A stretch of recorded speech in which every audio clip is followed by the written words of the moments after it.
Kakdwip block Rabindra অঞ্চল কুয়াবিড়িয়া গ্রাম 192 ও 193 নম্বর বুথে আজকের যে ভোট হচ্ছে, এসে আমরা দেখছি খুব সুস্থভাবে ভোট হচ্ছে। আর এই বিষয়ে কিছু বলুন, ভোট কেমন কি বা কেরাম কি, সেই বিষয়ে কিছু বলুন। হ্যাঁ, এখানে তো 191 বা 192 বুথে যে সমস্ত ভোটাররা ভোট দিচ্ছে, আইন শৃঙ্খলা ভাবে সব সুষ্ঠুভাবে ভোট দেওয়া হচ্ছে, ভোট চলছে। এখানে কোনো সমস্যা হয়নি। আর আশা করি এখানে সমস্যা হওয়ার কোনো প্রোগ্রাম সেরকম দেখাও যাচ্ছে না।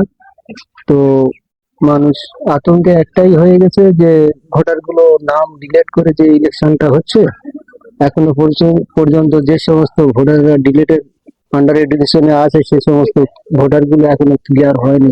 এর জন্য দুঃখিত। বাকি যারা ভোটার আছে সেই সালামত তারাও ভোট দিচ্ছে। এখানে আশা করি কোনো রকম কোনো সমস্যা হয়নি। তো আর এখানে প্রভাব কার বেশি আছে?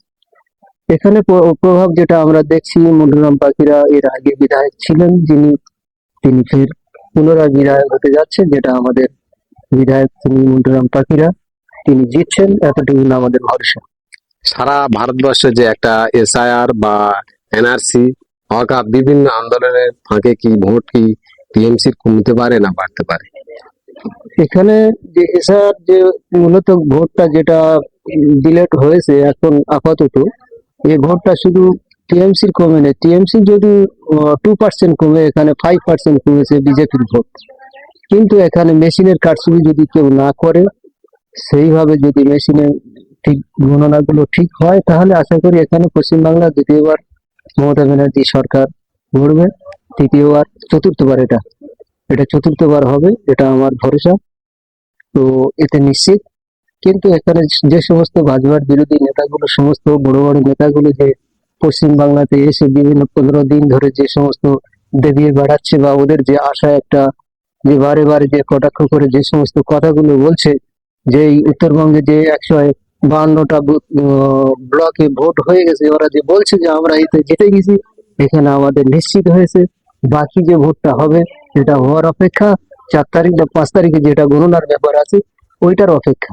কিন্তু আমরা আশা করি এইসব ধারণাগুলো অসম্ভব। মেশিনের কারচুপি যদি ওখানে কিছু করে, সেটা আশা করি আমাদের মাননীয় মুখ্যমন্ত্রী, পশ্চিমবঙ্গের সরকার সেটাকে ধরবেন পুনরায়। যতক্ষণ না চুলতে না বিশ্লেষণ হয়ে ফাইনাল হবে, ততক্ষণ কিন্তু ছেড়ে কথা বলবো না, এতটুকু আমার ভরসা। কিন্তু আজকে যে দ্বিতীয় দফা ভোট হচ্ছে, মানে বিভিন্ন জায়গায় আমরা এই মুহূর্তে দেখতে পাচ্ছি যে ভাঙড়, ক্যানিং বা বিভিন্ন জায়গায় আরো একটু সমস্যা হচ্ছে, সেইটা নিয়ে কিছু বলুন। দেখুন, বিভিন্ন জায়গায় যেখানে ভাঙড় বা ক্যানিং যে সমস্ত ব্লক গুলো গন্ডগোল কিছু দেখা যাচ্ছে, কিছু দুষ্কৃতী মানুষ আছে, তারা চায় না শান্তি শৃঙ্খলা ভাবে ভোট হোক।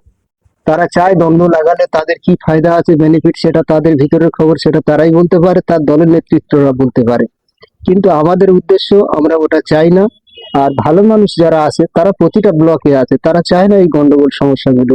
তো কিছু উগ্রবাদী মানুষের জন্য এই সমস্ত গন্ডগোল গুলো হয়। তো আশা করি সেগুলো শান্তভাবে আস্তে আস্তে আবার ফির পুনরায় ভোট চালু হয়েছে, আর হবে সুষ্ঠুভাবে, এতটুকু আমি ভরসা করি। এখানে যে আমরা এসে দেখলাম যে ভোট এখানে কত পার্সেন্ট ভোট মানে পড়তে পারে, আর এখানে কত পোল আছে? এখানে তো পোল 2002 ছিল, 1000 কটা ভোট ছিল। আর এখন যেটা বোঝা যাচ্ছে, নতুন ভোট আর তার সঙ্গে যেগুলো অ্যাড হয়েছে বা যেগুলো ডিলিট হয়েছে, সেসব তুলনায় দেখতে গেলে এখানে 70% ভোট পড়ার সম্ভাবনাটা, যেটা আমার ধারণা। তোমার নাম? আমার নাম ইনামুল হক মেগাবন। আমার নাম তো এমনি তো এসআইআর এ আমাকে নোটিশ দিয়েছিল, আমার ইন্টারন্যাশনাল পাসপোর্ট সহ আমি জমা দিয়েছিলাম, আমার কোড এফিডেভিট ছিল। আর তা সত্ত্বেও আমার নাম এসআইআর থেকে নামাতে আমাকে আন্ডার এডুকেশন রেখেছিল। প্রথম 28 তারিখে যে লিস্টটা ডিলিট করে, সেই লিস্টটা আমার নাম ডিলিট করেনি, আমাকে জাস্ট টাইমে এসে 6 তারিখে ডিলিট করেছে আমার নাম। করা সত্ত্বেও এখানে অনলাইন অফলাইন করে দেয়া রয়েছে। পুনরায় ফির আমি বিদেশে থাকতাম, সেখান থেকে নিয়ে এসে আবার টার্মিনাল কোড করে সেখানে 250 টাকা জেরক্স করে কাগজ যখন সামনে নিয়ে গেছি, কোর্টের উকিল আমাকে বলছে এত কিছু ডকুমেন্ট থাকা সত্ত্বেও আপনার নাম ডিলিট হয়েছে, এ সম্ভব নয়, আপনার নাম নিশ্চিত হয়ে যাবে, আপনি নিশ্চিন্তে থাকুন বলে আমার ওখানে বললো এত কাগজ লাগবে না।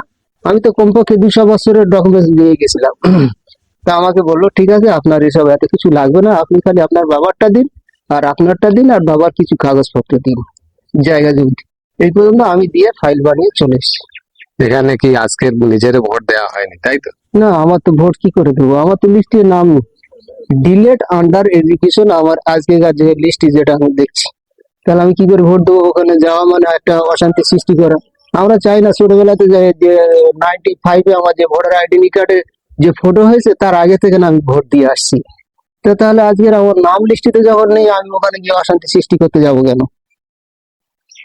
কিন্তু এটা কি অনেকে ভাবছে যে এই যে ডিটেনশন ক্যাম্প বা যারা এসআইআর এ যার নাম বাদ যাচ্ছে, এরা কি ডিটেনশন ক্যাম্পে যেতে পারে, না পুনরায় আবার এই নামগুলো লিস্টে উঠতে পারে, না এটা ভোট কাটার জন্য কোনটাই?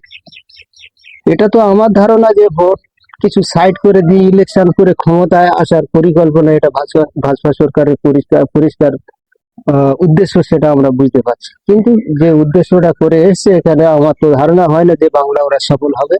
বাংলায় মুখ্যমন্ত্রী ছিলেন মমতা ব্যানার্জি, দুবারে চতুর্থবারই মমতা ব্যানার্জি মুখ্যমন্ত্রী হবে, এটা আমাদের ভরসা। তোমার নাম? আমার নাম এনামুল হক নেগাবান, বাড়ি?